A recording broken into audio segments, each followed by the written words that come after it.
Hello అండి, welcome to మన ఇంటి గుమ్మగుమ్మలు. ఈరోజు ఇంట్లో చేయబోయే వంటకం ఆఫ్కోర్స్ నేను చేస్తున్నాను. ఏమిటంటే ఓట్స్తో ఉప్మా అండి. చాలా ఈజీ బ్రేక్ఫాస్ట్. మనం అన్నీ తరిగి పెట్టుకుంటే 5 minutes పని అన్నమాట. సో దీనికి నేను తీసుకున్న వస్తువులు ఏంటంటే ఓట్స్ ఒక కప్పు తీసుకున్నాను. ఇవి సోయా గ్రాన్యూల్స్, అంటే మీకు మీల్ మేకర్ దొరుకుతుంది కదా, దాన్నే ఇలా పొడి చేస్తే ఇలా దొరుకుతుంది అనమాట. ఇది కూడా మంచి ప్రోటీన్ రిచ్ ఫుడ్, అందుకని సరే బ్రేక్ఫాస్ట్కి బాగుంటుందని చెప్పి ఇది వాడుతున్నాను. మిగతావన్నీ కూరలు, పోపు సామానండి. కూరలు ఏమేమి తీసుకున్నానంటే ఉల్లిపాయలు, ఒక క్యారెట్ తీసుకున్నాను, గ్రేట్ చేశాను. ఇది షిమ్లా మిర్చి ఏమో 2 చిన్నవి తీసుకున్నాను. టొమాటోలు కూడా 2 చిన్నవి. అండ్ పచ్చిమిరపకాయ, అల్లం, కరివేపాకు, ఆవాలు, మినపప్పు, శనగపప్పు, నూనె, ఉప్పు, ఇవి కావాల్సిన వస్తువులండి. చాలా ఈజీ. అండ్ ఇవన్నీ అఫ్కోర్స్ తరగడానికి నాకు ఒక పావుగంట పట్టింది. ఇంకా మిగతా వంట స్టవ్ మీద పెట్టి చేసేది just 5 to 7 minutes. So procedure ఏంటంటే ఫస్ట్ మూకుడులో తీసి ఇవి నూనె వేసి ఫస్ట్ పోపు వేయించేద్దాం. సో నూనె వేసి కొంచెం వేడెక్కిన తర్వాత మూకుడు ఈ పోపు సామాను వేసేద్దాం. ఇందులో నేను మిర్చి ఏమో పచ్చిమిరపకాయలేమో ఇలా పొడుగ్గా తరుక్కున్నాను. ఇవి షిమ్లా మిర్చికి దానికి కొంచెం డిఫరెన్స్ తెలుస్తుందని చెప్పి. ఆవాలు కొంచెం పట్టుపట్లాడిన తర్వాత, పోపు వేగిన తర్వాత కరివేపాకు, అల్లం, పచ్చిమిర్చి వేసేద్దాం. వేగిపోయింది పోపు. నెక్స్ట్ ఈ 3 వేసేద్దాం.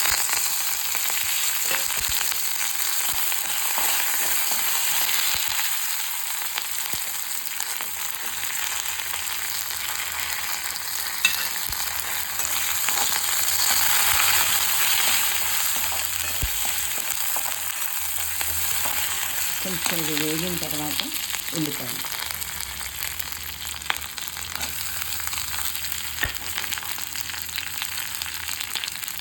మీకు కావాలంటే జీడిపప్పు వేసుకోవచ్చు పోపులో.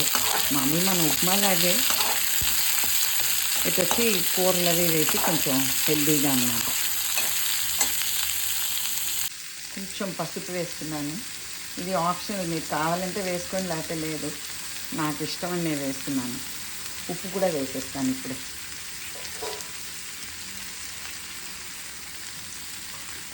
ఇది మ్యాక్సిమం ఇద్దరికి లేకపోతే ముగ్గురికి వస్తుంది. ముగ్గురు కూడా తక్కువేను, ఇద్దరికి రావచ్చు ఈ నాకు క్వాంటిటీ తీసుకున్నది. ఉల్లిపాయ ఆల్మోస్ట్ వేగిపోయింది. నెక్స్ట్ ఏమో ఈ షిమ్లా మిర్చి అన్నీ వేసేయడమే. టమాటో అండ్ తురిమిన క్యారెట్.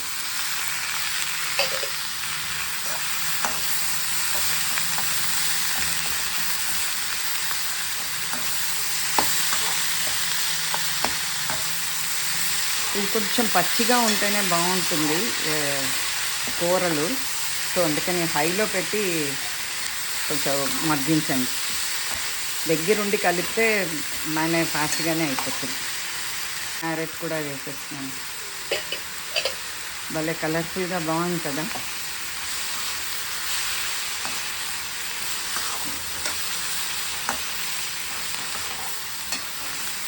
ఒక 2 minutes తర్వాత ఈ ఓట్స్ వేసేస్తున్నాను అండ్ ఈ సోయా గ్రాన్యూల్స్ కూడా. కొంచెం ఇది ఈ నూనెలో ఈ కూరలతో మిక్స్ అయిన తర్వాత జస్ట్ ఒక కప్పు నీళ్ళు పోద్దామండి. మనం ఏ గ్లాస్తో ఏ కప్పుతో ఇది తీసుకున్నాము, ఓట్స్ తీసుకున్నాము, అందులో కప్పు కూడా అక్కర్లేదు. నేను చూపిస్తాను ఎంత వేయాలి. ఒక కప్పు కంటే కొంచెం తక్కువే తీసుకున్నాను. సో ఇది పోసేసి మూత పెట్టేద్దాం కొంచెంసేపు. నీళ్ళు పోసిన తర్వాత సిమ్లోనే ఉంచి మూత పెట్టి ఒక 2 minutes తర్వాత మళ్ళీ తీసి కలపండి ఒక్కసారి అడుగు పైన.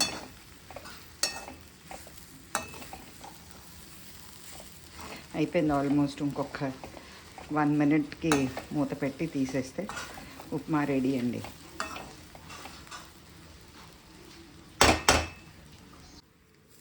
అయిపోయిందండి. చాలా చాలా టేస్టీగా ఉంటుంది. మీకు అంటే కావాలంటే కొంచెం పులుపు తినేవాళ్ళు నిమ్మకాయ పిండుకుంటే ఇంకా బాగుంటుంది. నాకు ఇష్టం, అందుకని నేను ఒక ఫుల్ నిమ్మకాయ వేసేస్తున్నాను, ఇందులో పిండుతున్నాను. రెడీగా ఉంచుకున్నాను.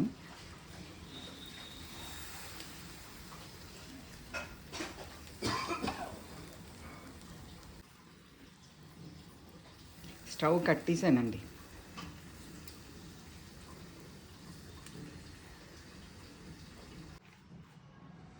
So oats and soya granules upma ready. దీనిపైన మా ఆయన కొంచెం ఇంట్లో చివడా ఉంటే అది వేస్తున్నారు అనమాట, కొంచెం క్రంచీగా ఉండడానికి. సో ఇది this is going to be yummy. So ఇదండి oats and soya granules upma, చాలా చాలా టేస్టీగా ఉంటుంది. మీరు ఇలా చేసుకోండి. మీదికి చివడా లేకపోతే మామూలు జంతికలు, సన్న జంతికలు ఉన్నా వేసుకోవచ్చు. ఏదో కొంచెం మధ్యలో క్రంచీగా తగులుతూ బాగుంటుంది అనమాట, అలాంటివి వేసుకు తింటాను. Eat healthy, stay healthy. మళ్ళీ నెక్స్ట్ వీడియోలో కలుద్దామా. Chill then bye.